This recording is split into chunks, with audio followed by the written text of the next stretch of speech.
أعوذ بالله من الشيطان الرجيم. بسم الله الرحمن الرحيم. الحمد لله رب العالمين. نحمده ونستعينه ونؤمن به ونتوكل عليه، ونعوذ بالله من شرور أنفسنا ومن سيئات أعمالنا. من يهده الله فلا مضل له، ومن يضلل فلا هادي له. نشهد أن لا إله إلا الله، ونشهد أن محمدًا عبده ورسوله، أرسله بالهدى ودين الحق ليظهره على الدين كله ولو كره المشركون. اللهم صل وسلم وبارك على رسولك وحبيبك سيدنا محمد، وعلى آل وصحاب سيدنا ومولانا محمد، وعلى جميع الأنبياء والمرسلين، ومن اقتدى بهديهم إلى يوم الدين. أما بعد، فأعوذ بالله من الشيطان الرجيم. بسم الله الرحمن الرحيم. المال والبنون زينة الحياة الدنيا، والباقيات الصالحات خير عند ربك والباقيات الصالحات خير عند ربك ثوابا وخير أملا. صدق الله العلي العظيم. صدق وبلغ رسوله النبي الكريم،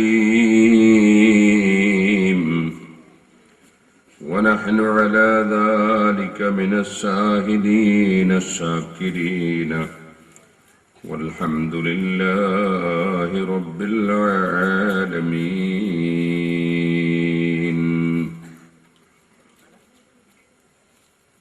يا رب صل على من حل بالحرم، طه الرسول الذي قد خص بالكرم. يا رب بالمصطفى بلغ مقاصدنا، واغفر لنا ما مضى يا واسع الكرم.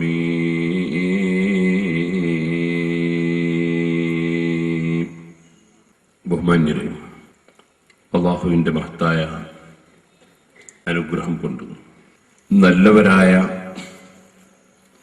ജനങ്ങളുടെ സഹകരണത്തോടുകൂടി ഈ പ്രദേശത്തും പരിസരങ്ങളിലുമുള്ള എല്ലാ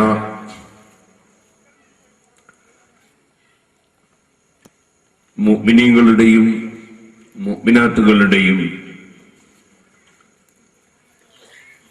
സഹകരണത്തോടുകൂടി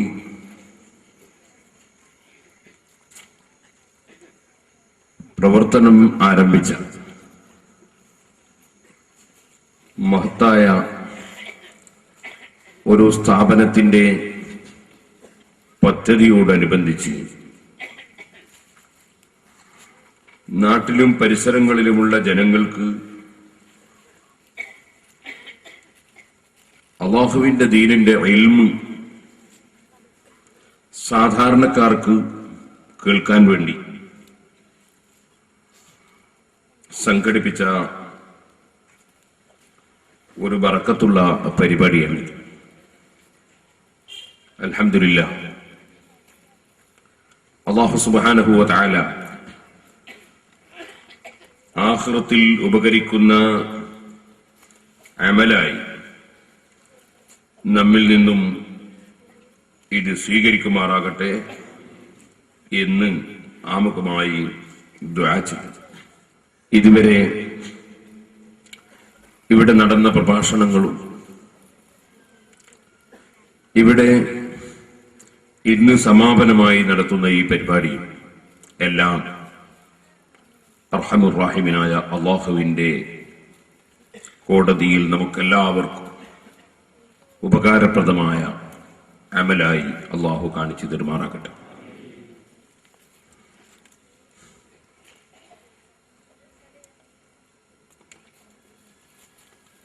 ലോകത്ത് ധാരാളം ജീവികളെ അല്ലാഹു സൃഷ്ടിച്ചിട്ടുണ്ട്. ആ ജീവികളിൽ 5 വിഭാഗത്തെ നമുക്ക് കാണാൻ സാധിക്കും. ഒന്ന്, കടുത്ത ഐനുന്നജസായ നായ, പന്നി തുടങ്ങിയ ജീവികളാണ്. അത് മ്ലേച്ഛമായി നജസായി വിധിക്കപ്പെട്ടതുകൊണ്ട് തന്നെ ചത്താലും ചത്തില്ലെങ്കിലും അറുത്താലും അറുത്തില്ലെങ്കിലും ജീവിച്ചിരിക്കുകയാണെങ്കിലും ഇല്ലെങ്കിലും എല്ലാം അത് നജസാണ്.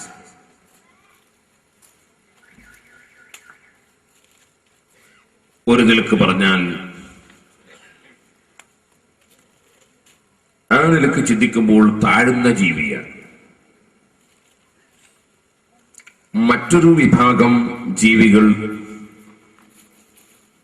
ജീവിച്ചിരിക്കുമ്പോൾ അത് ത്വാഹിറാണ്. അറുത്താലും ചത്താലും അത് നജസാണ്. പൂച്ച, നരി, പുലി അങ്ങനെ തുടങ്ങി ധാരാളം ജീവികൾ, എലി അങ്ങനെ തുടങ്ങി ധാരാളം ജീവികളെ നമുക്ക് ആ ഇനത്തിൽ കാണാം. മറ്റൊരു ജീവി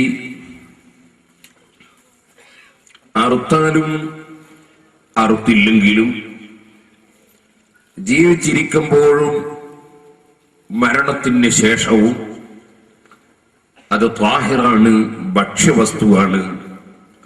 അതാണ് മത്സ്യം, ജറാദ് എന്നീ 2 ജീവികൾ. അറുക്കാതെ തന്നെ ജീവൻ പോയാൽ അത് ഭക്ഷണമാണ്, ത്വാഹിറാണ്. ഇനി ജീവിച്ചിരിക്കുന്ന സമയത്തും അത് ശുദ്ധിയുള്ളതാണ്. മറ്റൊരു ജീവിയാണ് വലിയ ഉപകാരപ്രദമായതും ചത്താൽ നജസാകുന്നതും അറുത്താൽ ഭക്ഷണമാകുന്നതുമായ ജീവികൾ. പശു, ആട്, ഒട്ടകം തുടങ്ങിയ ജീവികൾ ഈ ഇനത്തിലാണ്.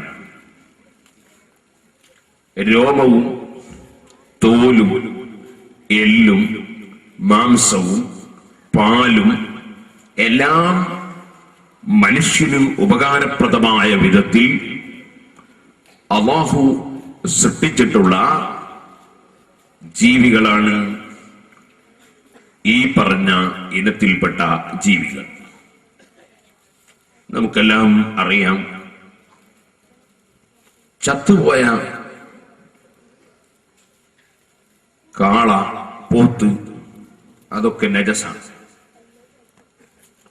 എന്നാൽ അറുത്താൽ അവകൾ ഭക്ഷണമാണ്. അറുക്കുന്നത് വരെ ഭക്ഷണം അല്ല. അതുകൊണ്ടാണ് ഖലീലുല്ലാഹി ഇബ്രാഹിം അലൈഹിസ്സലാത്തു വസ്സലാം, നബിയുല്ലാഹി ഇസ്മാഈൽ അലൈഹിസ്സലാത്തു വസ്സലാം ഈ 2 വലിയ ഉപ്പാപ്പമാർ അഥവാ നബി സല്ലല്ലാഹു അലൈഹി വസല്ലം തങ്ങളുടെ വലിയ ഉപ്പാപ്പമാരായ ഈ രണ്ട് മഹാന്മാർ, അവരെ ലോകം മുഴുക്കെ പ്രത്യേകിച്ചും 4 ദിവസം ആണ്ടിലൊരിക്കൽ അനുസ്മരിക്കും.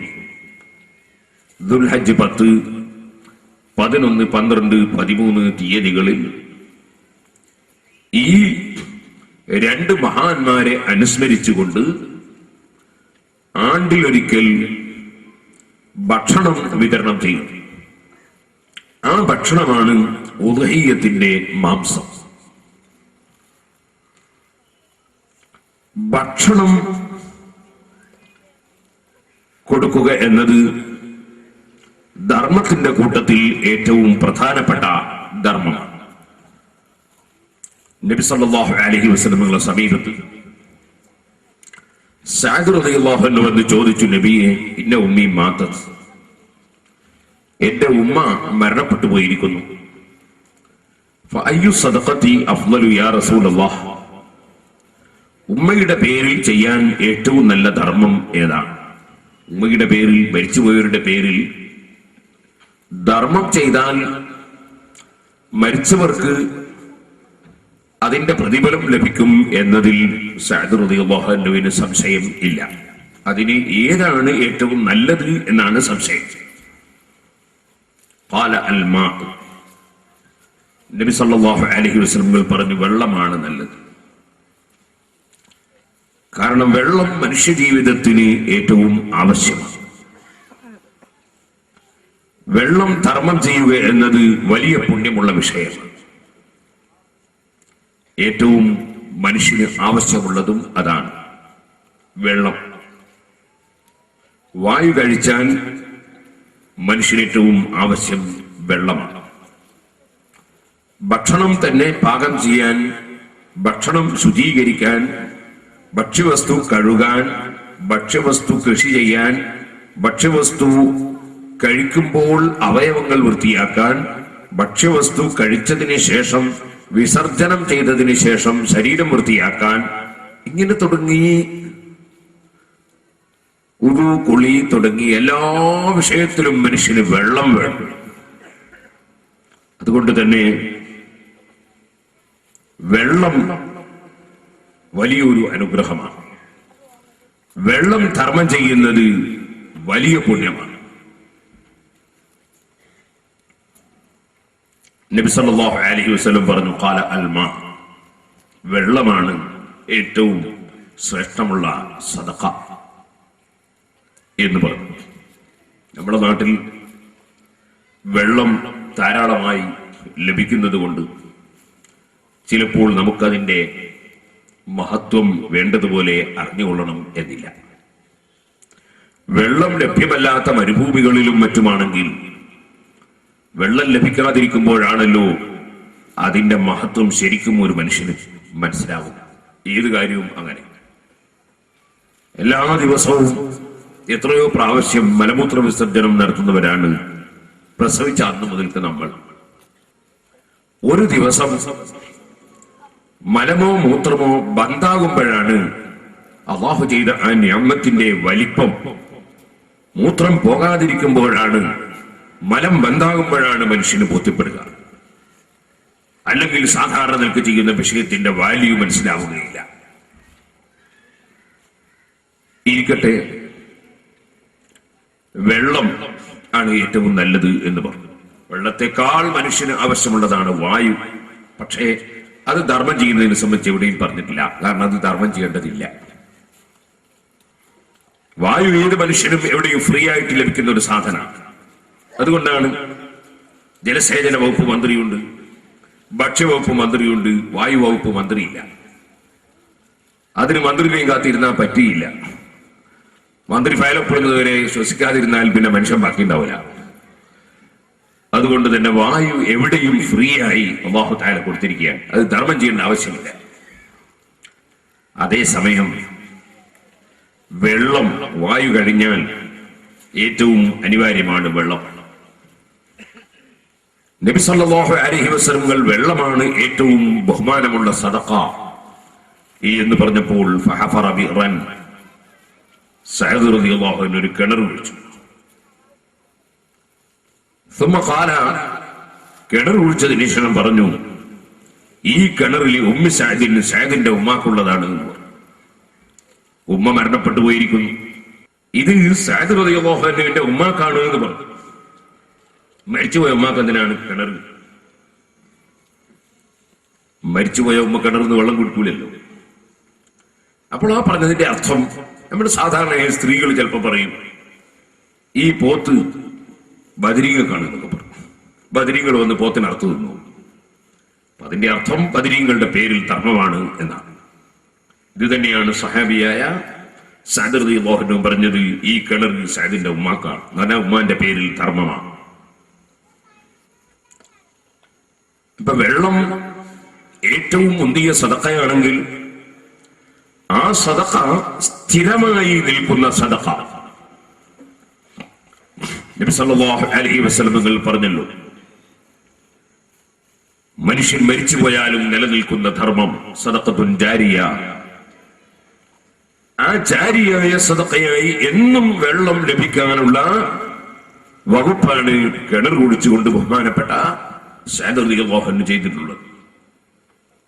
എന്നാൽ വെള്ളം കഴിഞ്ഞാൽ ഏറ്റവും ബഹുമാനമുള്ള ധർമ്മമാണ് ഭക്ഷണം. കാരണം മനുഷ്യന്റെ നിലനിൽപ്പാണ്. ഈ ഭക്ഷണം വിതരണം ചെയ്യുക, ഭക്ഷണം നൽകുക, അതൊരു ഉന്നതമായ സംസ്കാരമാണ്. അയ്യുൽ ഇസ്ലാമി ഖൈർ, ഇസ്ലാമിൽ ഏറ്റവും ഖൈറായ കാര്യം എന്താണ്? നബി സല്ലല്ലാഹു അലൈഹി വസല്ലം മറുപടി, തുത്ഇമു ത്വആം, ഭക്ഷണം കൊടുക്കലാണ്. വലിയ ഉന്നതമായ സംസ്കാരമാണ് ഭക്ഷണം കൊടുക്കൽ. മഹാനായ സയ്യിദുന ഖലീലുല്ലാഹി ഇബ്രാഹിം, നബി സല്ലല്ലാഹു അലൈഹി വസല്ലം തങ്ങളുടെ ഉപ്പാപ്പയായ ഇബ്രാഹിം നബി അലൈഹി സ്വലാത്തു വസ്സലാം ഭക്ഷണം കൊടുക്കുന്നതിൽ വലിയ താല്പര്യമുള്ള നേതാവായിരുന്നു. അതുകൊണ്ട് തന്നെ ഇബ്രാഹിം നബി അലൈഹി സ്വലാത്തു വസ്സലാമിന്റെ ആണ്ടനുസ്മരണമായി ഇസ്മാഈൽ അലൈഹി സ്വലാത്തു വസ്സലാമിന്റെ ആണ്ടനുസ്മരണമായി കൊല്ലത്തിൽ 4 ദിവസം ഭക്ഷണം കൊടുക്കണം എന്നാണ് അല്ലാഹുവിന്റെ നിർദ്ദേശം. അതാണ് ഉദ്ഹിയ്യത്ത് എന്ന് പറയുന്നത്. ഒരാള് ഒട്ടകത്തെയോ പോത്തിനെയോ മൂരിക്കുട്ടനെയോ ആട്ടിനെയോ വാങ്ങിയിട്ട് ഒരു 10 ആടിനെ, ഒരു 50 ഒട്ടകത്തെ, ഒരു 25 പോത്തിനെ ഉദ്ഹിയ്യത്തായി കൊടുത്താൽ അത് ഉദ്ഹിയ്യത്താവൂല. മറിച്ച് അത് അറുത്തു കൊടുക്കണം. ജീവനോടെ കൊടുത്താൽ ഉദ്ഹിയ്യത്തല്ല, അറുത്തു കൊടുക്കണം. അപ്പോൾ അതെന്തുകൊണ്ടാണ് അറുത്തു കൊടുക്കണം എന്ന് നിയമം വച്ചത്? അറുത്താലേ ഭക്ഷണമാവൂ എന്നതുകൊണ്ടാണ്. അറുക്കുന്നതിന് മുമ്പ് ഭക്ഷണമല്ല, മൃഗാണ്. അറുത്തു കഴിഞ്ഞാൽ അത് ഭക്ഷണം. മരണപ്പെട്ടുപോയ മഹാന്മാരെ അനുസ്മരിച്ച് ഭക്ഷണം കൊടുക്കണം എന്നതാണ്. നബി സല്ലല്ലാഹു അലൈഹി വസല്ലം ഖദീജത്തുൽ കുബ്ര റളിയല്ലാഹു അൻഹയോടുള്ള സ്നേഹം പ്രകടിപ്പിക്കാൻ മഹദി മരണപ്പെട്ടതിന് ശേഷം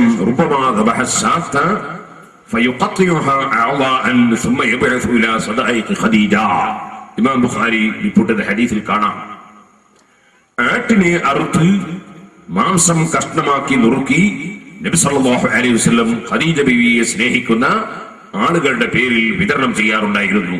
സ്ത്രീകൾക്ക് വിതരണം ചെയ്യാറുണ്ടായിരുന്നു, കൊടുത്തയക്കാറുണ്ടായിരുന്നു. അപ്പൊ ഭക്ഷണം ആകുന്നത് അറുക്കുമ്പോഴാണ്. ഏതായാലും ഞാൻ വേറൊരു വിഷയത്തിന് വേണ്ടി ആമുഖമായി പറയുകയാണ്. പറഞ്ഞ സ്ഥിതിക്ക് ഒരു മസാല അവിടെ പറയട്ടെ. നമ്മൾ കോഴി അറുത്തു, ഉദ്ഹിയ്യത്തിനല്ല, ഉദ്ഹിയ്യത്തിന് കോഴി പറ്റൂല. അല്ലെങ്കിൽ ആട്ടിനെ അറുത്തു. അങ്ങനെയുള്ള ജീവികളെ അറുത്താൽ ആ അറുത്ത മാംസം പച്ചയായും വേവിച്ചിട്ടും മുസ്ലിങ്ങൾക്കും അമുസ്ലിങ്ങൾക്കും കൊടുക്കാം, ഒരു കുഴപ്പവും ഇല്ല. പരിശുദ്ധ ഇസ്ലാം നമ്മോട് സൗഹാർദ്ദത്തിൽ വർദ്ധിക്കുന്ന, നമ്മോട് സൗഹാർദ്ദത്തിൽ നീങ്ങുന്ന അമുസ്ലിം സഹോദരന്മാരോട് നല്ല നിലയ്ക്ക് ജീവിക്കാനാണ് നിർദ്ദേശം നൽകിയത്. ഇവിടെ ഭീകരതയും തീവ്രവാദവും അക്രമവും വർഗീയതയും ഉണ്ടാക്കാൻ ഖുർആൻ നിർദ്ദേശിച്ചിട്ടില്ലെന്ന് മാത്രമല്ല, അതുണ്ടാക്കരുത് എന്ന് ഏറ്റവും ശക്തിയായി നിർദ്ദേശിച്ച ഗ്രന്ഥമാണ് പരിശുദ്ധ ഖുർആൻ. ഇന്ന് നമ്മുടെ രാജ്യത്തിന്റെ റിപ്പബ്ലിക് ദിനം ആണ്. ഈ രാജ്യത്തുള്ള മുഴുവൻ ജനങ്ങളും ഏത് മതക്കാരായിരുന്നാലും അവരവരുടെ മതത്തിന്റെ ചിട്ടയും നിയമവും അനുസരിച്ച് ജീവിക്കുമ്പോൾ തന്നെ, അല്ലെങ്കിൽ മതം ഇല്ലാത്തവൻ അവന്റേതായ ഇഷ്ടത്തിന് ജീവിക്കുമ്പോൾ തന്നെ, ഇവിടെ മനുഷ്യർക്കിടയിൽ സംഘട്ടനങ്ങളും മനുഷ്യർക്കിടയിൽ കലഹങ്ങളും കലാപങ്ങളും കൊല്ലയും കൊള്ളിവെപ്പും നാശവും ഉണ്ടാകാൻ പാടില്ല. രാജ്യത്തിന്റെ അഖണ്ഡത കാത്തു സൂക്ഷിച്ചുകൊണ്ട് ഈ രാജ്യത്ത് ഏത് മനുഷ്യനും ജീവിക്കാനുള്ള സ്വാതന്ത്ര്യം ഉണ്ട് എന്ന നിലക്ക് പരസ്പരം സൗഹാർദ്ദത്തിൽ ജീവിക്കേണ്ടവരാണ് എല്ലാ വിഭാഗം ജനങ്ങളും. സുഹൃത്തുക്കളെ, لا ينهاكم الله عن الذين لم يقاتلوكم في الدين ولم يخرجوكم من دياركم أن تبروهم وتقسطوا إليهم إن الله يحب المقسطين. إمام بخاري صحيح البخاري. باب الهدية للمشركين وقوله تعالى. ബഹുദൈവ വിശ്വാസികളായ അമുസ്ലിം സഹോദരന്മാർക്ക് ഹദിയ കൊടുക്കുന്നതിൽ പറയുന്ന അധ്യായം, അവർക്ക് പ്രസന്റേഷൻ കൊടുക്കുന്നതിൽ പറയുന്ന അധ്യായം, അള്ളാഹുവിന്റെ വാക്കിനെ കുറിച്ചും പറയുന്ന അധ്യായം. അള്ളാഹു എന്താണ് പറഞ്ഞത്? നിങ്ങളോട് സൗഹാർദ്ദത്തിൽ ജീവിക്കുന്ന അമുസ്ലിം സഹോദരന്മാർ, അവർക്ക് നിങ്ങൾ നന്മ ചെയ്യുന്നത് പടച്ചവൻ വിരോധിക്കുന്നില്ലെന്ന് മാത്രമല്ല, നീതിയും നന്മയും ചെയ്യുന്നവരെ അള്ളാഹു ഇഷ്ടപ്പെടുകയാണ് ചെയ്യുന്നത് എന്ന പരിശുദ്ധ ഖുർആനിലെ സൂക്തം ഇമാം ബുഖാരി സഹീഹുൽ ബുഖാരിയിൽ എടുത്തുദ്ധരിക്കുകയാണ്. ആകയാൽ സർവ സമുദായത്തോടും സൗഹാർദ്ദത്തിലും സഹകരണത്തിലും ജീവിക്കാൻ നിർദ്ദേശിക്കപ്പെട്ട സമുദായമാണ് മുസ്ലിം സമുദായം.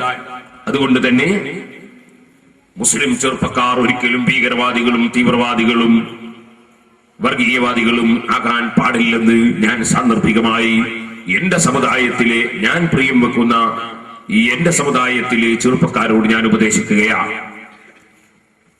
ഇതുപോലെ ഓരോ മതത്തിലും ഉള്ള മതാചാര്യന്മാർ, ഓരോ മതത്തിലെയും നേതാക്കന്മാർ, അതാത് മതത്തിലുള്ള ആളുകൾ ഒരിക്കലും വർഗീയതയിലേക്കും ഭീകരതയിലേക്കും പോകരുത് എന്ന് ഉപദേശിക്കുന്ന സാഹചര്യം ഉണ്ടാവുകയാണ് വേണ്ടത്. മുസ്ലിം പണ്ഡിതന്മാർ അവരുടെ കർത്തവ്യം നിർവഹിച്ചുകൊണ്ടിരിക്കുന്നുണ്ട്.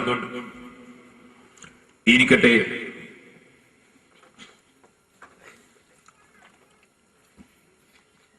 അപ്പൊ ഏത് മാംസവും, നാം ഭക്ഷിക്കുന്ന മാംസം ഇതര മത സഹോദരന്മാർക്കും അവർ കഴിക്കുമെങ്കിൽ നമുക്ക് ഭക്ഷിപ്പിക്കുന്നതിന് വിരോധം ഇല്ല. പക്ഷേ ഉദ്ഹിയ്യത്തിന്റെ മാംസം അങ്ങനെയല്ല. ഉദ്ഹിയ്യത്തിന്റെ മാംസം ഞാനിത് പ്രത്യേകം പറയാൻ കാരണം, ഓർമ്മ വന്നപ്പോ പറയാൻ, കഴിഞ്ഞ ബലിപെരുന്നാളിനോടനുബന്ധിച്ച് പലരും മസ്അല വിളിച്ചിങ്ങനെ ചോദിച്ചു, ഉദ്ഹിയ്യത്തിന്റെ മാംസം വേവിച്ചതിന് ശേഷമോ മുമ്പോ അമുസ്ലിം സഹോദരന്മാർക്ക് കൊടുക്കാമോ എന്നാണ് ചോദിച്ചത്. ഉദ്ഹിയ്യത്തിന്റെ മാംസം ഒരു സാധാരണ മാംസം അല്ല. ഏതുപോലെ സക്കാത്തിന്റെ ക്യാഷ് ഒരു സാധാരണ കേസ് അല്ലാത്തതുപോലെ നമ്മൾ സാധാരണയായി ധർമ്മം ചെയ്യാറുണ്ട്. ധർമ്മം നമുക്ക് ആർക്കും കൊടുക്കാം. പാവപ്പെട്ടവർക്ക് കൊടുക്കുന്നതിനാണ് ധർമ്മം എന്ന് പറയുക. ആദരിച്ച് ബഹുമാനിച്ചുകൊണ്ട് പ്രസന്റേഷൻ കൊടുക്കുന്നതിനാണ് ഹദിയ എന്ന് പറയുക. പാവപ്പെട്ടവർക്ക് സഹായം എന്ന നില കൂടുന്നതിനാണ് ധർമ്മം എന്ന് പറയാം. എന്നാൽ മറ്റൊരു ധർമ്മമുണ്ട്, നിർബന്ധ ധർമ്മം. അതാണ് സക്കാത്ത്. സക്കാത്തിന്റെ നിയമം വ്യത്യാസമാണ്. എന്റെ സ്വന്തം മകന് ഞാൻ ചെലവ് കൊടുക്കൽ നിർബന്ധമായ മകന്, ഞാൻ ചെലവ് കൊടുക്കൽ നിർബന്ധമായ ബാപ്പക്ക്, ഞാൻ ചെലവ് കൊടുക്കൽ നിർബന്ധമായ ഭാര്യക്ക് ഞാൻ പറഞ്ഞു വന്നത്, ഇത് കാര്യമായി മനസ്സിലാക്കേണ്ട ഒരു മസല ആയതുകൊണ്ട് പറയാണ്, ശരിക്കും ശ്രദ്ധിച്ച് തന്നെ മനസ്സിലാക്കണം. മുത്തഅല്ലിമീങ്ങൾ പ്രത്യേകിച്ച് ക്ലാസ് എടുക്കുന്നവരും പ്രസംഗിക്കുന്നവർക്ക് പ്രത്യേകിച്ച് ഞാൻ പറയുന്നത് നന്നായി മനസ്സിലാക്കണം. എങ്ങനെങ്കിലും പോയി പറഞ്ഞ് ആളുകൾ കൺഫ്യൂഷൻ ആയത്. സക്കാത്ത് സ്വന്തം ബാപ്പക്ക്, ഉമ്മക്ക്, സ്വന്തം മകന്, സ്വന്തം ഭാര്യക്ക്, ഇങ്ങനെ ചെലവ് കൊടുക്കൽ നിർബന്ധമായ ആളുകൾക്ക് സക്കാത്ത് കൊടുക്കാൻ പാടില്ല. ധർമ്മം ചെയ്തതിനൊരു തയ്യാറുമില്ല. സക്കാത്ത് സ്വന്തം ഭാര്യക്ക് കൊടുത്തുകൂടാ. ഭാര്യനോടുള്ള വർഗീയതയൊന്നുമല്ല, ഭാര്യനോട് കേട്ട സ്നേഹത്തിന് നിയമമാണ്, മതത്തിന്റെ നിയമം, റൂൾ. ഇതുപോലെ പ്രബലമായ പക്ഷം അനുസരിച്ച് തങ്ങന്മാർക്ക് കൊടുത്തുകൂടാ. തങ്ങന്മാരോട് നമുക്ക് വർഗീയതയൊന്നുമില്ല, നമുക്ക് ബഹുമാനാണ്, അത് നിയമമാണ്, റൂളാണ്. ഏതുപോലെ ഞാൻ ഏറ്റവും സ്നേഹിക്കുന്ന ആദരിക്കുന്ന ആളാണ് എന്റെ ഉമ്മ. എവിടെയുള്ള ഏറ്റവും കൂടുതൽ നിങ്ങളൊക്കെ സ്നേഹിക്കുന്ന ആരെ? ഉമ്മാൻ തന്നെയല്ലേ? ഏറ്റവും സ്നേഹിക്കേണ്ട ഉമ്മാനെയാണ് അല്ലേ? ഉമ്മയാണ് ഏറ്റവും വലിയ ഉസ്താദ് അല്ലേ? നിങ്ങൾക്കൊക്കെ മലയാളം അറിയില്ലേ? എവിടുന്നാ പഠിച്ച്? മലയാളം എവിടുന്നാ പഠിച്ച്? സ്കൂളിൽ നിന്നോ? അപ്പൊ സ്കൂളിൽ പോകുന്നവരെ മിണ്ടാണ്ടാ പോയെ? സ്കൂൾ എത്തുന്നവരെ മിണ്ടിയില്ല, അവിടുന്ന് പഠിച്ചിട്ടാ മലയാളം പറയാൻ തുടങ്ങി. എവിടുന്ന്? അപ്പൊ പോരെന്നാ പഠിച്ചത്? അതാ ശരി. മലയാളം പഠിച്ച വീട്ടിൽ നിന്നാണ്, ഉമ്മ പഠിപ്പിച്ചതാണ്. അപ്പൊ നമ്മളെ ഭാഷ പഠിപ്പിച്ചത്, എല്ലാം പഠിപ്പിച്ചത് ഉമ്മയാണ്. ഉമ്മാനെക്കാളും വലിയൊരു ഉസ്താദില്ല. ഉമ്മ പഠിപ്പിച്ചതാണ് മുഴുവനും. ഉമ്മയാണ് ഏറ്റവും സ്നേഹിക്കപ്പെടേണ്ട ആൾ. ഇരിക്കട്ടെ, ഞാൻ പറഞ്ഞു വന്നത് ഉമ്മാനോട് വലിയ സ്നേഹമാണ്. പക്ഷെ എന്റെ ഉമ്മ അല്ലെ, ആരുമ്മയാൻ തർക്കേടില്ല. ഉമ്മ എത്ര വിവരമുള്ള ആയിഷമ്മ ബീവി റളിയല്ലാഹു അൻഹ തന്നെ അങ്ങ് ആയാലും ഉമ്മ ഇമാമത്ത് നിന്നാൽ തുടരാൻ പറ്റൂല. കാരണം പുരുഷന്മാര് സ്ത്രീകളെ തുടരാൻ പറ്റൂല. അത് എത്ര വിവരമുള്ള ആയിഷ ബീവി റളിയല്ലാഹു അൻഹ തന്നെ ഇപ്പൊ വന്നാലും നമുക്ക് പുരുഷന്മാർക്ക് തുടരാൻ പറ്റൂല. അതെന്തേ? അത് നിയമമാണ്. അത് ആയിഷ ബീവിയോടോ അല്ലെ ഉമ്മാനോടോ നമ്മുടെ സ്വന്തം ഉമ്മാനോടോ വെറുപ്പുണ്ടായിട്ടൊന്നല്ല, അതതിന്റെ നിയമമാണ്. സ്ത്രീകളെ പുരുഷന്മാരെ തുടർന്ന് നിസ്കരിക്കാൻ പാടില്ല. നിയമത്തിന് പിന്നെ നമുക്ക് നമ്മൾ പറയുന്നതനുസരിച്ച് നിയമം ഉണ്ടാവില്ല, നിയമത്തിനനുസരിച്ച് നമ്മൾ നീങ്ങല. ഒരാൾ ചോദിച്ചു, നിസ്കാരത്തിൽ 2 സുജൂദ് 1 റുക്കൂ, അതെന്തേ അങ്ങനെ? 2 ഒരുപോലെയായിക്കോട്ടെ. നിന്റെ യുക്തിക്കനുസരിച്ചല്ല അല്ലാഹുവിന്റെ നിയമം. വേറൊരുത്തന്റെ സംശയം, 40 ആടുണ്ടെങ്കിലും സക്കാത്ത് കൊടുക്കണം. 40 ആനുണ്ടെങ്കിൽ എത്ര സക്കാത്ത് കൊടുക്കണം? ഒരു പൂച്ചനെ പോലും കൊടുക്കേണ്ടിയില്ല. അതെന്തേ? നിയമമാണ്. അതിനൊക്കെ പല കാരണങ്ങളും ഉണ്ടാകാമെന്ന് വേറെ വിഷയം. നിയമത്തിന്റെ റൂട്ടിൽ എങ്ങനെ പോകും? കൂട്ടത്തിൽ പറഞ്ഞതാണ്, തങ്ങന്മാർക്ക് സക്കാത്ത് കൊടുത്തുകൂടാ എന്ന് നിയമം. പ്രബലമായ അഭിപ്രായം അങ്ങനെ. പിന്നെ തങ്ങന്മാർക്ക് ഇസ്ലാമിന്റെ പൊതു ഫണ്ടിൽ നിന്ന് ഫണ്ട് കൊടുക്കേണ്ടതുണ്ട്. ആ ഫണ്ടുകൾ ഇല്ലാത്ത കാലഘട്ടമാകുമ്പോൾ, അവർക്ക് ജീവിക്കാൻ വകുപ്പുമില്ലാതെയാകുമ്പോൾ, അവർ പട്ടിണി കിടന്നു പോകുമെന്ന് കണ്ടാൽ അവർക്ക് സക്കാത്തിന്റെ ഇനത്തിൽ നിന്ന് കൊടുക്കാം എന്ന് പറഞ്ഞ ചില പണ്ഡിതന്മാരുണ്ട്. ആ അഭിപ്രായം സ്വീകരിച്ച് ആരെങ്കിലും ഏതെങ്കിലും പട്ടിണി കിടക്കുന്ന തങ്ങന്മാരെ സഹായിക്കുന്നുണ്ടെങ്കിൽ എന്റെ വാക്കുകൊണ്ട് ആ കൗലനുസരിച്ച് ചെയ്യുന്നവർ അത് നിർത്തിവെക്കേണ്ടതില്ല. ഇരിക്കട്ടെ, ഞാൻ പറഞ്ഞു വന്നത്, അപ്പൊ സക്കാത്തിന് സാധാരണ ധർമ്മത്തിന്റെ നിയമം അല്ല. ഇതുപോലെ സാധാരണ ഒരു ജീവിയെ അറുത്ത് അതിന്റെ മാംസം വിതരണം ചെയ്യുന്ന നിയമമല്ല ഉദ്ഹിയ്യത്തിന്റെ നിയമം. അതെന്ത്? ഉദ്ഹിയ്യത്ത് എന്ന് പറയുന്നത് ഒരു സാധാരണ അറവല്ല. ഉദ്ഹിയ്യത്ത് എന്ന് പറയുന്നതിന് ബലികർമ്മം എന്നാണ് നമ്മൾ അതിനെ സംബന്ധിച്ച് പറയുന്നത്. ബലികർമ്മം. ആ ബലികർമ്മം നടക്കുന്ന പെരുന്നാളിന് തന്നെ നമ്മൾ പറയുന്ന പേര് ബലി പെരുന്നാള് എന്നാണ്. എന്താ പേര്? ബലി പെരുന്നാൾ. 2 പേരുണ്ട്. ഒന്ന് വലിയ പെരുന്നാള്, മറ്റൊന്ന് ബലി പെരുന്നാള്. പെരുന്നാൾ എന്ന് പറയുന്നതിന്റെ അർത്ഥം എന്താ? പെരുന്നാളിന്റെ ആഘോഷം, നാള് തന്നെ ആഘോഷം. പെരും തന്നെ പെരും കാലി, പെരും പാമ്പ്, പെരും പടപ്പ്, വലിയത് എന്നതിന്റെ അർത്ഥം. അപ്പൊ പെരുന്നാള് എന്ന് പറഞ്ഞാൽ അതിന്റെ അർത്ഥം വലിയ നാള് എന്നാ, വലിയ ദിവസം. എന്നിട്ട് അന്ന് എത്ര മണിക്കൂർ ഉണ്ടാവും? 24 ഉണ്ടുള്ളൂ. അപ്പൊ പിന്നെ വലിപ്പം എന്ന് പറഞ്ഞാൽ എന്ത് വലിപ്പാണ്? തടിയും വണ്ണവും കൊണ്ടുള്ള വലിപ്പമല്ല, അതിന്റെ മഹത്വമാണ്. വലിയ നാള് എന്ന് പറഞ്ഞാൽ വലിയ മഹത്വമുള്ള ദിവസം എന്നാണ് അതിന്റെ അർത്ഥം. വലിയ മഹത്വമുള്ള ദിവസമാണ് പെരുന്നാൾ. അല്ലാഹു തആല ദോഷം പുറത്തു കൊടുക്കുന്ന ദിവസമാ. അവന്റെ മുഅ്മിനീങ്ങളായ അടിമകൾക്ക് കാരുണ്യം ചൊരിക്കുന്ന ദിവസമാണ്. അങ്ങനെ അല്ലാഹുവിന്റെ റസൂലിന്റെ ഉമ്മത്തുകൾക്ക് സന്തോഷമുള്ള ദിവസമാ. അതുകൊണ്ടാണ് പെരുന്നാൾ വലിയ ദിവസം, വലിയ മഹത്വമുള്ള ദിവസം. അത് പിന്നെ ഒന്നും കൂടി വലുതായതാണ് വലിയ പെരുന്നാൾ എന്ന് പറയുന്നത്. അപ്പുറത്ത് ചെറുതുള്ളത് കൊണ്ട് ഇത് വലുതായതാണ്. ചെറിയ പെരുന്നാൾ വേറെ ഇരിക്കട്ടെ. മറ്റൊരു പേരാണ് ബലി പെരുന്നാൾ. ബലി പെരുന്നാൾ എന്ന് പറഞ്ഞാൽ എന്താണ്? ബലിയർക്കപ്പെടുന്ന പെരുന്നാൾ. രണ്ട് പെരുന്നാളും ധർമ്മം ചെയ്യേണ്ട നാളുകളാണ്. അതുകൊണ്ട് ചെറിയ പെരുന്നാളിന് ഫിത്ർ സക്കാത്ത് എന്ന നിലക്ക് ഭക്ഷണം വിതരണം ചെയ്യാനാണ് പറഞ്ഞിട്ടുള്ളത്. അരി അല്ലെങ്കിൽ ഗോതമ്പ് അങ്ങനെയുള്ള ധാന്യം കൊടുക്കാനാണ് പറഞ്ഞിട്ടുള്ളത്. ചില ആളുകൾ കമ്മിറ്റി ഉണ്ടാക്കിയിട്ട് കൊണ്ടാ ഒരു 50 രൂപ ഇങ്ങോട്ട് തന്നെ, എന്നാ പിന്നെ ഫിത്ർ സക്കാത്തായി എന്ന് പറയുന്നവരുണ്ട്. അത് സക്കാത്ത് കല്ലത്താക്കലാണ്. നമ്മൾ ശാഫഈ മദ്ഹബുകാരാണ്. ശാഫഈ മദ്ഹബിലും മാലികി മദ്ഹബിലും ഹംബലി മദ്ഹബിലും 3 മദ്ഹബിലും സംഖ്യ കൊടുത്താൽ ഫിത്ർ സക്കാത്ത് വീടൂല, മറിച്ച് ധാന്യം തന്നെ കൊടുക്കണം. ഹനഫി മദ്ഹബിൽ അതേ സംഖ്യ കൊടുക്കാം എന്ന അഭിപ്രായമുണ്ട്. അത് ഹനഫി മദ്ഹബ് സ്വീകരിച്ച ഹനഫികൾക്കാണ്, നമ്മളെ പറ്റി പറഞ്ഞതല്ല. ഇത് നമുക്ക് ഓർമ്മയിൽ വേണം. ഇരിക്കട്ടെ, ഞാൻ പറഞ്ഞു വന്നത് ബലി പെരുന്നാളിനും ചെറിയ പെരുന്നാളിനും ഭക്ഷണം ദാനം ചെയ്യുന്നു. ഈ ബലി പെരുന്നാൾ അത് ബലിയർക്കപ്പെടുന്ന പെരുന്നാളാണ്. ബലിയർക്കപ്പെടുന്ന മാംസവും സാധാരണ മാംസവും തുല്യമല്ല.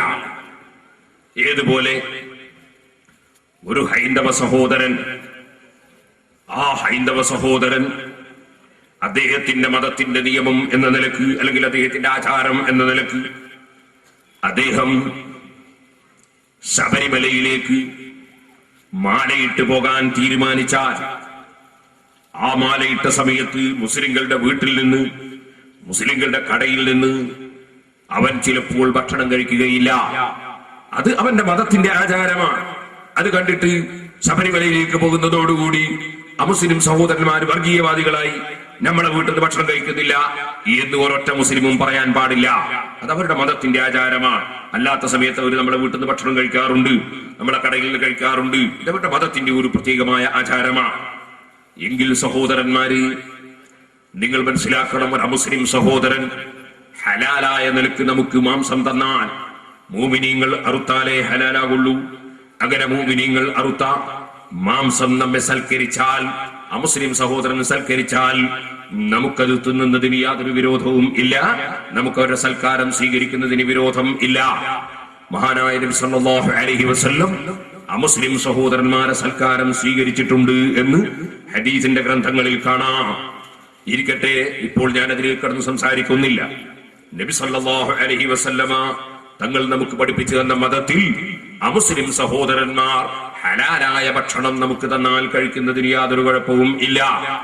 എന്നാൽ നിങ്ങൾ ചിന്തിക്കണം, ഒരമുസ്ലിം സഹോദരൻ ഒരാട്ടിനെയോ കോഴിയെയോ അവന്റെ ദേവാലയത്തിൽ കൊണ്ടുപോയി, അവന്റെ അമ്പലത്തിൽ കൊണ്ടുപോയി അവിടുന്ന് ബലിയറുത്തതിന് ശേഷം, അവന്റെ ബലിയറുത്തതിന് ശേഷം ഒരമുസ്ലിം സഹോദരൻ ബലിയറുക്കപ്പെട്ട കോഴിയെ, ബലിയറുക്കപ്പെട്ട ആട്ടിന്റെ മാംസം തന്നാൽ നമ്മൾ പറയും ഇത് നമ്മളെ പറ്റിക്കലാണ്, വഞ്ചിക്കലാണ്, നമുക്ക് തരാൻ പാടില്ല, നമുക്ക് തിന്നാൻ പാടില്ല, നമുക്ക് തരേണ്ട ആവശ്യം ഇല്ല. അതിന്റെ പേരിൽ അദ്ദേഹം നമ്മളെ ബഹുമാനിച്ചു എന്നല്ലേ നമ്മൾ മനസ്സിലാക്കുക, അദ്ദേഹം നമ്മളെ നിന്ദിച്ചു എന്നാണ് നമ്മൾ മനസ്സിലാക്കുക. എല്ലാവർക്കും അറിയാവുന്ന വിഷയമാണ്. അവരമ്പലത്തിൽ ബലിയർപ്പിച്ച, ബലി നടത്തിയ ഒരു മാംസം നമുക്ക് തന്നാൽ നമ്മൾ ഇഷ്ടപ്പെടൂല.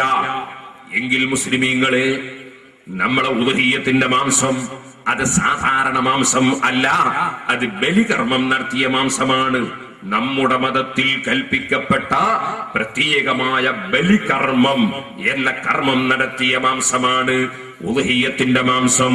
അതുകൊണ്ട് തന്നെ ഹൈന്ദവ സഹോദരന്മാർ അവരുടെ ദേവാലയത്തിൽ വെച്ച് നടത്തിയ ബലികർമ്മത്തിന്റെ മാംസം നമുക്ക് തന്നാൽ നമ്മൾ ഇഷ്ടപ്പെടാത്തതുപോലെ നമ്മളുടെ ബലികർമ്മമായ ഉദ്ഹിയ്യത്തിന്റെ മാംസം അമുസ്ലിം സഹോദരന്മാരെ കൊണ്ട് തീറ്റിക്കുന്നത് കടുത്ത ഹറാമാണ്, കടുത്ത തെറ്റാണ്. അതുകൊണ്ട് പച്ചയായിട്ടാണെങ്കിലും ശരി, വേവിച്ചിട്ടാണെങ്കിലും ശരി, നമ്മുടെ ബലികർമ്മത്തിന്റെ മാംസം അമുസ്ലിം സഹോദരന്മാർക്ക് കൊടുത്തുകൂടാ. മരണപ്പെട്ടപ്പോൾ കരുണാകരൻ നല്ല ധീരനായ മുഖ്യമന്ത്രിയായിരുന്നു. നമ്മുടെ ദീനീ പ്രവർത്തനങ്ങൾക്കൊക്കെ നമ്മളോട് മതപരമായ പ്രവർത്തനത്തിൽ പോലും സഹകരിച്ച ആളാണ്. ആ നിലക്ക് നമുക്ക് അദ്ദേഹത്തോട് ആദരവും സ്നേഹവും ഒക്കെ ഉണ്ട്. മഹാനായ കാന്തപുരം ഉസ്താദ് മർക്കസിന്റെ സമ്മേളനത്തിൽ കരുണാകരനെ പ്രത്യേകം അനുസ്മരിച്ചിരുന്നു. അതൊക്കെ ശരിയാണ്. പക്ഷേ വിവരമില്ലാത്ത ചില ആളുകൾ വളരെ ഒറ്റപ്പെട്ട ചില സ്ഥലങ്ങളിൽ വെച്ച് കരുണാകരന്റെ ഫോട്ടോ വെച്ച് ഖുർആൻ ഓതിക്കളഞ്ഞു. ഇന്നാ ലില്ലാഹി വ ഇന്നാ ഇലൈഹി റാജിഊൻ. അത് തെറ്റായി പോയി. അങ്ങനെ അദ്ദേഹത്തോട് ചെയ്യാൻ പാടില്ല. എന്തുകൊണ്ടെന്നാൽ ആർക്കും മനസ്സിലാകുന്ന ഒരു വിഷയമാണ് ഞാൻ പറയുന്നത്. നമ്മളെ നേതാക്കന്മാര് പലപ്പോഴും മരണപ്പെട്ടിട്ടുണ്ട്. ബഹുമാനപ്പെട്ട ഫളുൽ കോയത്തങ്ങൾ ഈ അടുത്ത് നമ്മളെ വിട്ടുപിരിഞ്ഞിട്ടുണ്ട്. ജബലുൽ തങ്ങൾ വിട്ടുപിരിഞ്ഞിട്ടുണ്ട്. അതുപോലെ തുടങ്ങിയ എത്രയോ സയ്യിദന്മാര് നമ്മളെ വിട്ടുപിരിഞ്ഞിട്ടുണ്ട്. സയ്യിദ് മുഹമ്മദ് അലി ശിഹാബ് തങ്ങൾ നമ്മളെ വിട്ടുപിരിഞ്ഞിട്ടുണ്ട്. അങ്ങനെ എത്രയോ തങ്ങന്മാര് വഫാത്തായി പോയിട്ടുണ്ട്. അല്ലാഹു അവരുടെ ഒക്കെ ദർജ വർദ്ധിപ്പിക്കട്ടെ. ആലിമീങ്ങൾ പലരും നമ്മളെ വിട്ടുപിരിഞ്ഞു പോയവരുണ്ട്. കണ്ണിത്ത് ഉസ്താദും ഇ കെ ഉസ്താദും ഉസ്താദും ഓക്കെ ഉസ്താദും അങ്ങനത്തെ വലിയ വലിയ ആലിമീങ്ങൾ നമ്മളെ വിട്ടുപിരിഞ്ഞു പോയിട്ടുണ്ട്. അല്ലാഹു അവരുടെ ഒക്കെ ദർജ വർദ്ധിപ്പിക്കട്ടെ. ഞാൻ ചോദിക്കുന്നു, അങ്ങനെയുള്ള നേതാക്കന്മാർ മരണപ്പെടുമ്പോൾ ആ മരണപ്പെട്ട സ്ഥലത്ത് വെച്ച് നമ്മൾ ഖുർആൻ ഓതാറുണ്ട്.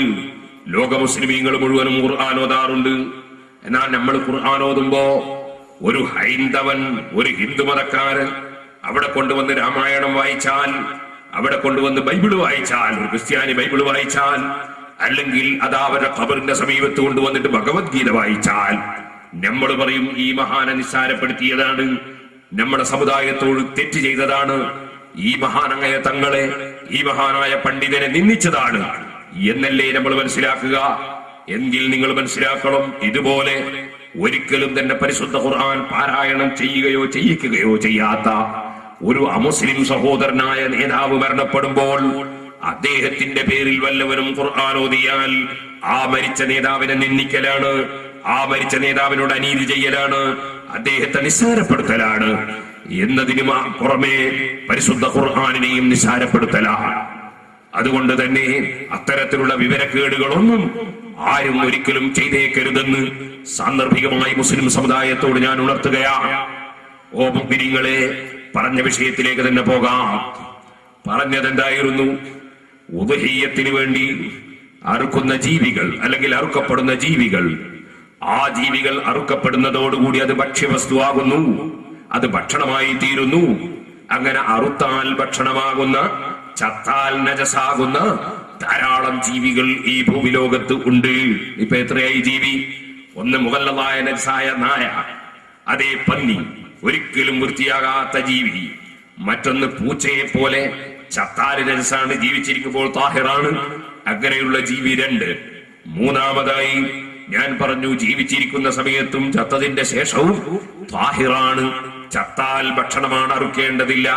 മത്സ്യം, ജറാദ്, അങ്ങനെ വേറൊരു ജീവി. മറ്റൊന്നാണ് അറുത്താൽ ഭക്ഷണമാണ്, ചത്താൽ നജസാണ്. അങ്ങനെയുള്ള ജീവി അതാണ് ഇപ്പോൾ നമ്മൾ പറഞ്ഞ പശു, ആട്, ഒട്ടകം, കോഴി തുടങ്ങിയ ജീവികൾ. ഇനി സഹോദരന്മാരെ, അഞ്ചാമത്തെ ഒരു ജീവി. അഞ്ചാമത്തെ ജീവി ഏതാണ്? അറുത്താൽ ഭക്ഷണം അല്ല, മരിച്ചാൽ നജസും അല്ല. ആ ജീവിയാണ് മനുഷ്യൻ. വലഖദ് കറംനാ ബനി ആദം. ആദം സന്തതികളെ, മനുഷ്യരെ നമ്മൾ നിശ്ചയം ബഹുമാനിച്ചിരിക്കുന്നു. അല്ലാഹു പറഞ്ഞു, ആദരവുള്ള ജീവിയാണ് മനുഷ്യൻ. അതുകൊണ്ട് തന്നെ ഈ ആയത്തിൽ നിന്ന് ലോക പ്രശസ്ത പണ്ഡിതനായ ഇമാം ശാഫിഈ റളിയല്ലാഹു അൻഹു മനസ്സിലാക്കുകയാണ്. ഇമാമിങ്ങളുടെ ഡ്യൂട്ടി അതാണ്. പരിശുദ്ധ ഖുർആനിലും ഹദീസിലും വ്യക്തമായി പറഞ്ഞിട്ടില്ലാത്ത നിയമങ്ങൾ ആ ഖുർആനിൽ നിന്നും ഹദീസിൽ നിന്നും അവർക്ക് അല്ലാഹു തആല കൊടുത്ത അപാരമായ ബുദ്ധി കൊണ്ട്, അവർക്ക് അല്ലാഹു തആല കൊടുത്ത വിശാലമായ വിജ്ഞാനം കൊണ്ട് ഖുർആനിലും ഹദീസിലും വ്യക്തമായി പറയാത്ത വിഷയങ്ങളുടെ നിയമങ്ങൾ കണ്ടെത്തുക എന്നതാണ് മഹാന്മാരായ ഇമാമിങ്ങളുടെ ഡ്യൂട്ടി. ആ ഡ്യൂട്ടി നിർവഹണത്തിനിടയിൽ ബഹുമാനപ്പെട്ട ഇമാം ശാഫിഈ റളിയല്ലാഹു അൻഹു പരിശുദ്ധ ഖുർആനിലെ ഈ ആയത്തിൽ കണ്ടെത്തുകയാണ്, വലഖദ് കറംനാ ബനി ആദം, ആദം സന്തതികളെ നമ്മൾ ബഹുമാനിച്ചിരിക്കുന്നു എന്ന് പരിശുദ്ധ ഖുർആൻ പറഞ്ഞിട്ടുണ്ട്. അതുകൊണ്ട് മനുഷ്യൻ ജീവൻ പോയാൽ, ജീവൻ പോകുന്നതിനാണ് എന്ത് പറയാ, മരിക്കുക എന്ന് പറയാം. പിന്നെ ആടും പോത്തൊക്കെ എന്താ ചെയ്യുക, ചത്തുപോവാ അല്ലെ. ജീവൻ പോകുന്നതല്ലത്, ചത്തുപോവാ, അതിനാ സത്ത് പോവാന്ന്. സത്താണ് ജീവൻ. അപ്പൊ സത്ത് പോവാന്നുള്ളതാണ്. പിന്നെ എന്തായത്, ചത്തു പോവാന്നായത്, സത്ത് പോവാന്നുള്ളത്. ചില സ്ഥലത്ത് ബാപ്പാന്ന് പറയും, ചില സ്ഥലത്ത് ബാവച്ചി എന്ന് പറയും, ചില സ്ഥലത്ത് ബാവച്ചി എന്ന് പറയും. അതെല്ലാം കൂടി ചിലപ്പോ ലോപിച്ചു കൂടി ബാച്ചി എന്ന് പറയും. അങ്ങനെയാണ്. അപ്പൊ അതുപോലെ സത്തുപോവുക എന്നുള്ളതാണ് ചത്തുപോവുക എന്നായത്. ഇരിക്കട്ടെ, ജീവൻ പോയാൽ മനുഷ്യന്റെ ജീവൻ പോയാൽ മനുഷ്യൻ നജസല്ല. കാരണം വലഖദ് കറംനാ ബനി ആദം, മനുഷ്യ സന്തതികളെ, മനുഷ്യരെ നമ്മൾ ബഹുമാനിച്ചിരിക്കുന്നു എന്ന് അല്ലാഹു പറഞ്ഞിട്ടുണ്ട്. അതിൽ നിന്ന് മനസ്സിലാക്കപ്പെടാം മരിച്ചുപോയാൽ അവന്റെ ഡെഡ് ബോഡി നജസല്ല എന്ന് മനസ്സിലാക്കപ്പെടാം. അഷ്റഫുൽ ഖൽഖ് സല്ലല്ലാഹു അലൈഹി വസല്ലം മരിച്ച മയ്യിത്ത് പള്ളിയിൽ പ്രവേശിപ്പിച്ചിട്ടുണ്ട്, പള്ളിയിൽ വെച്ച് നിസ്കരിച്ചിട്ടുണ്ട്. ഒരിക്കലും തന്നെ നജസാണെങ്കിൽ പള്ളിയിലേക്ക് പ്രവേശിപ്പിക്കപ്പെടുകയില്ല. അതുകൊണ്ട് മനുഷ്യന്റെ ഡെഡ് ബോഡി നജസല്ല. ബഹുമാനപ്പെട്ട ഇമാം ശാഫിഈ റളിയല്ലാഹു അൻഹു ഖുർആനിലും ഹദീസിൽ നിന്നും കണ്ടെത്തുകയാണ്. ഇങ്ങനെ അല്ലാഹു സുബ്ഹാനഹു വ തആല മറ്റ് ജീവികളിൽ നിന്നൊക്കെ വ്യത്യസ്തമായ നിലക്ക് വളരെയേറെ ബഹുമാനം നൽകിയ പ്രത്യേകമായ ജീവിയാണ് മനുഷ്യൻ. ആ മനുഷ്യന്റെ ബഹുമാനം എന്തുകൊണ്ടാണ് സഹോദരന്മാരെ? മനുഷ്യൻ ധാരാളം തിന്നുന്നു എന്നത് ബഹുമാനം അല്ല. കാരണം അതിനേക്കാൾ തിന്നുന്ന ധാരാളം കാളകളും പോത്തുകളും ഒക്കെ ഇവിടെ ഉണ്ട്. മനുഷ്യന് നല്ല ആരോഗ്യമുണ്ട് എന്നത് ബഹുമാനമല്ല. കാരണം അതിനേക്കാൾ ആരോഗ്യമുള്ള ഒട്ടകം പോലത്തെ ജീവികൾ ഇവിടെ വേറെ ഉണ്ട്. മനുഷ്യൻ കുറെ തടിയും വണ്ണവും ഉണ്ട് എന്നത് ബഹുമാനമല്ല. കാരണം ഇവിടെ ധാരാളം ആനകൾ ഉണ്ട്. പിന്നെ മനുഷ്യന്റെ ബഹുമാനം എവിടെയാണ്? മനുഷ്യൻ നല്ല ഭംഗിയുണ്ട് എന്നത് മാത്രം ബഹുമാനം അല്ല. കാരണം അതിനേക്കാൾ ഭംഗിയുള്ള പുഷ്പങ്ങളും ചിത്രശലഭങ്ങളും ഒക്കെ വേറൊരു നിലയ്ക്ക് നമുക്ക് കാണാൻ സാധിക്കും. മനുഷ്യന്റെ ബഹുമാനം എവിടെയാണ്? മനുഷ്യന്റെ ബഹുമാനം അവന്റെ ആത്മീയ രംഗത്തുള്ള, അവന്റെ ബുദ്ധിപരമായ, അവന്റെ ധാർമ്മികമായ ചിന്തയിലാണ്, ധാർമ്മികമായ അവന്റെ ആശയത്തിലാണ് യഥാർത്ഥത്തിൽ മനുഷ്യന്റെ ബഹുമാനം. അതുകൊണ്ടാണ് ലോകത്ത് ആദ്യമായി സൃഷ്ടിക്കപ്പെട്ട മനുഷ്യൻ നബിയുല്ലാഹി ആദം അലൈഹി സ്വലാത്തു വസ്സലാം. മനുഷ്യലോകത്തെ സൃഷ്ടിക്കപ്പെടുന്നതിന് മുമ്പ് അല്ലാഹു സുബ്ഹാനഹു വ തആല മലക്കുകളോട് അതിനെ സംബന്ധിച്ച് കൂടിയാലോചന നടത്തിയപ്പോൾ നമുക്കെല്ലാവർക്കും അറിയാം, അല്ലാഹുവിന് മറ്റൊരാളോട് കൂടിയാലോചന നടത്തേണ്ട ആവശ്യം ഇല്ലാത്ത വിധം അവൻ പരിപൂർണമായ അറിവുള്ളവനാണ്. പക്ഷേ എത്ര വലിയ അറിവുള്ളവരും ഒരു കാര്യം ചെയ്യുമ്പോൾ മറ്റുള്ളവരോട് കൂടിയാലോചിക്കണം എന്ന തത്വം ലോകത്ത് പഠിപ്പിക്കാൻ വേണ്ടി അല്ലാഹു സുബ്ഹാനഹു വ തആല ആദം നബി അലൈഹി സ്വലാത്തു വസ്സലാമിനെ സൃഷ്ടിക്കുന്നതിന് മുമ്പ് മലക്കുകളോട് കൂടിയാലോചന നടത്തി. ആ കൂടിയാലോചനയിൽ മലായികത്ത് മറുപടി പറഞ്ഞത് മനുഷ്യന്മാരെ സൃഷ്ടിക്കുന്നതിന് അനുകൂലമായിട്ടായിരുന്നില്ല. കാരണം എന്താണ്? ആരോട് കൂടിയാലോചന നടത്തിയാലും അവനവന് മനസ്സിലായ മറുപടിയാണ് പറയേണ്ടത് എന്ന് പഠിപ്പിക്കാനാണ്. മലക്കുകൾക്ക് അവർക്ക് മനസ്സിലായതാണ് അവർ പറഞ്ഞത്, അവർക്ക് മനസ്സിലായ അഭിപ്രായം അവർ പ്രകടിപ്പിച്ചു. വലിയ ഭൂരിപക്ഷമാണ് മലക്കുകൾ. പക്ഷേ ഭൂരിപക്ഷം നോക്കിയിട്ടല്ല ഒരു കാര്യത്തിന്റെ തീരുമാനമെടുക്കേണ്ടത്. ഏതാണ് ശരി, ഏതാണ് നല്ലത് എന്ന് നോക്കിയിട്ടാണ് തീരുമാനമെടുക്കേണ്ടത്. അതിനുള്ള അധികാരം ഉണ്ടാകണം, അധികാരമുള്ളവർക്ക് എന്നത് ലോകത്ത് പഠിപ്പിക്കാനാണ് അല്ലാഹു സുബ്ഹാനഹു വ തആല മലക്കുകളുടെ അഭിപ്രായം തള്ളി, ബഹുഭൂരിപക്ഷത്തിന്റെ അഭിപ്രായം തള്ളി. മറിച്ച് കാമിലായ ഏറ്റവും പരിപൂർണമായ അറിവുള്ള റബ്ബിനറിയാം മനുഷ്യനെ സൃഷ്ടിക്കുന്നതിൽ ഒരുപാട് ഗുണങ്ങളുണ്ട്. അതിനു വേണ്ടി തന്നെ അല്ലാഹു തആല ആ മഹാഭൂരിപക്ഷത്തിന്റെ അഭിപ്രായം സ്വീകരിക്കാതെ അല്ലാഹു തആല ഖൈറായ തീരുമാനമെടുത്തു. മനുഷ്യനെ അതാ അല്ലാഹു തആല സൃഷ്ടിച്ചു.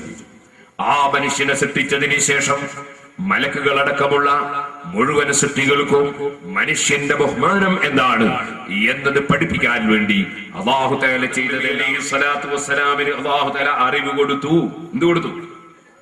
അറിവ് കൊടുത്തു, ഇൽമു കൊടുത്തു. വഅല്ലമ ആദമൽ അസ്മാഅ കുല്ലഹാ. ആദം നബി അലൈഹി സ്വലാത്തു വസ്സലാമിന് സർവ്വ ഭാഷയിലും സർവ്വ വസ്തുക്കളുടെയും പേര് പഠിപ്പിച്ചു കൊടുത്തു അല്ലാഹു തആല.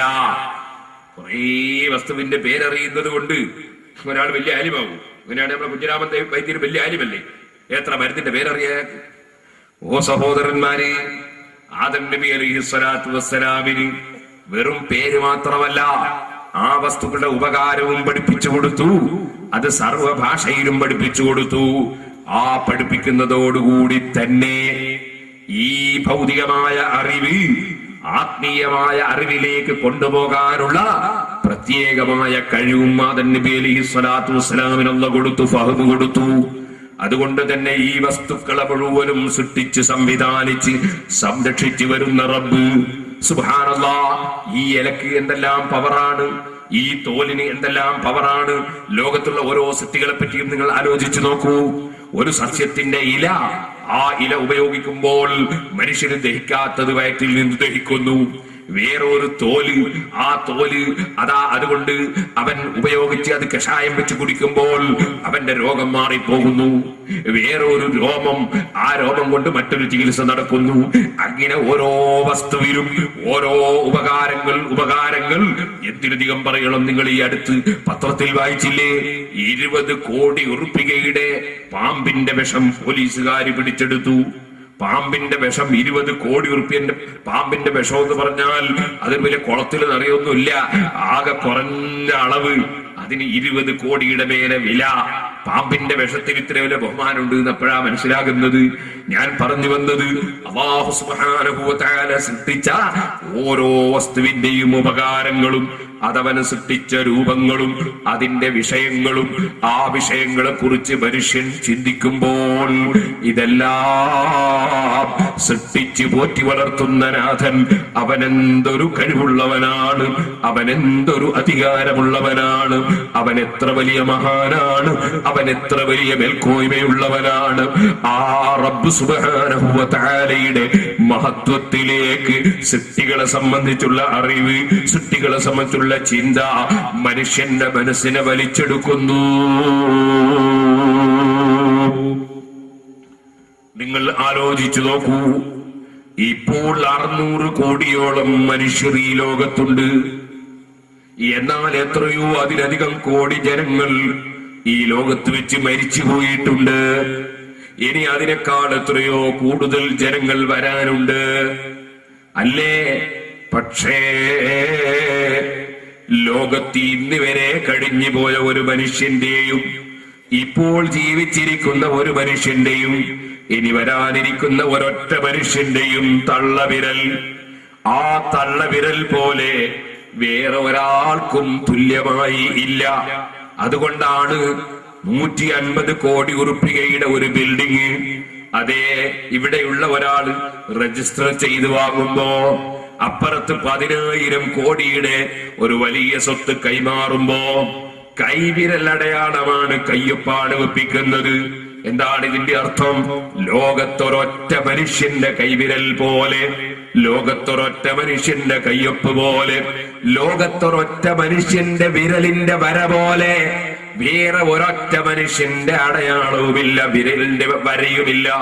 ഈ സൂക്ഷ്മമായ വരകൾ അത് ഓരോ മനുഷ്യന്റേതും വെവ്വേറെ വ്യത്യസ്തമാണ്, തുല്യമായതൊന്നുമില്ല. ചോദിക്കട്ടെ,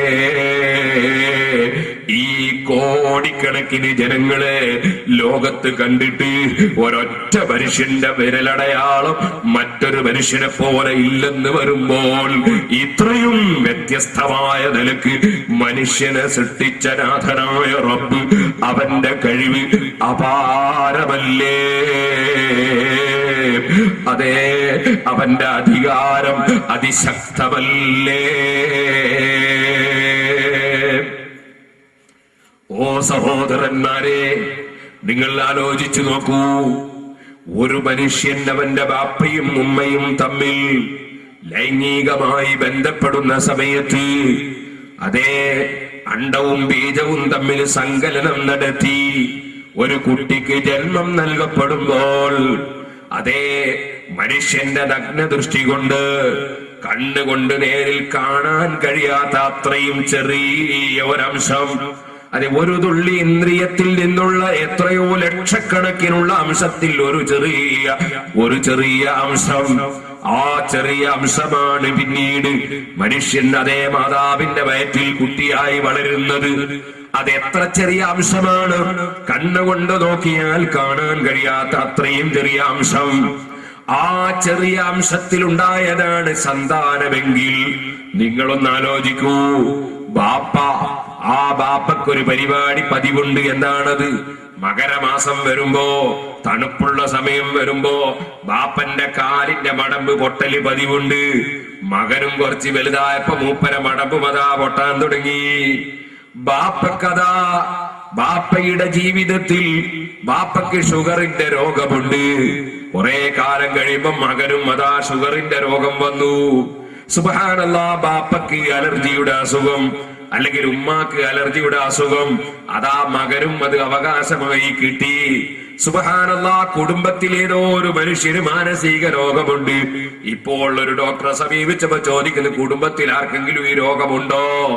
കുടുംബത്തിൽ ഏതോ ഒരു മനുഷ്യനുള്ള രോഗം, ആ രോഗം ഇദ്ദേഹത്തിനും കിട്ടിയിരിക്കുന്നു.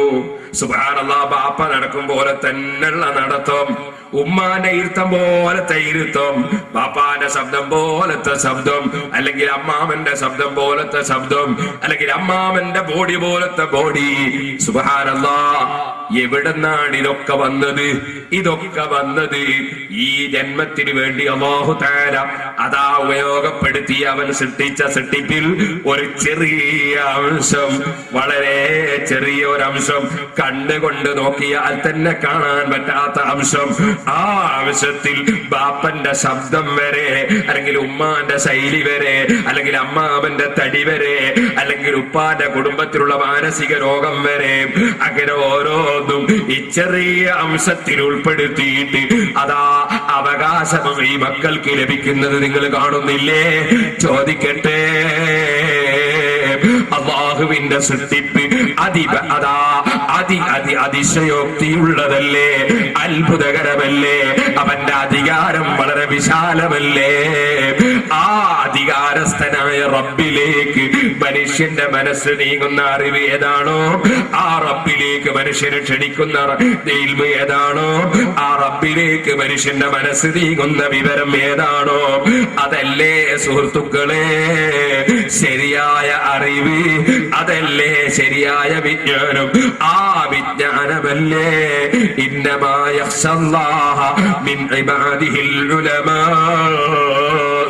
അല്ലാഹുവിനെ ഭക്തിയുള്ളവരായി ജീവിക്കുന്നത്, അല്ലാഹുവിനെ അതാ കണക്കിലെടുക്കേണ്ടതുപോലെ ആദരിക്കുന്നത്, അവനെ ആരാധിക്കുന്നത്, അവനെ ഭയപ്പെട്ട് ജീവിക്കുന്നത് അൽ ഉലമാ. അല്ലാഹുവിനെ കുറിച്ച് അറിവുള്ള ജനങ്ങളാണ്. ആ അറിവിലേക്ക് മനുഷ്യന്റെ മനസ്സിനെ പിടിച്ചു വലിക്കുന്ന സൃഷ്ടികളെ കുറിച്ചുള്ള അറിവ്, അത് ആദം നബി അലൈഹി സ്വലാത്തു വസ്സലാമിന് നൽകിയപ്പോ ആദം അലൈഹി സ്വലാത്തു വസ്സലാം അതേ സൃഷ്ടികളിലേക്ക് തിരിഞ്ഞ മനസ്സിലൂടെ സൃഷ്ടാവിലേക്ക് അതാ മനസ്സെത്തിച്ചേരുന്നു, മഅരിഫത്തിന്റെ വഴിയിലേക്ക് കടക്കുന്നു.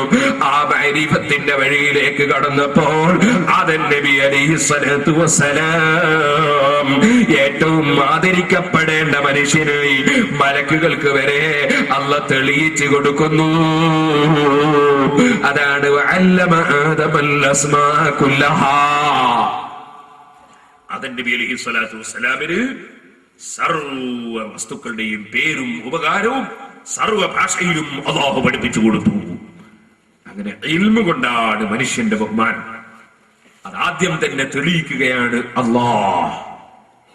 ഇൽമു കൊണ്ടാണ്, അറിവ് കൊണ്ടാണ് ബഹുമാനം.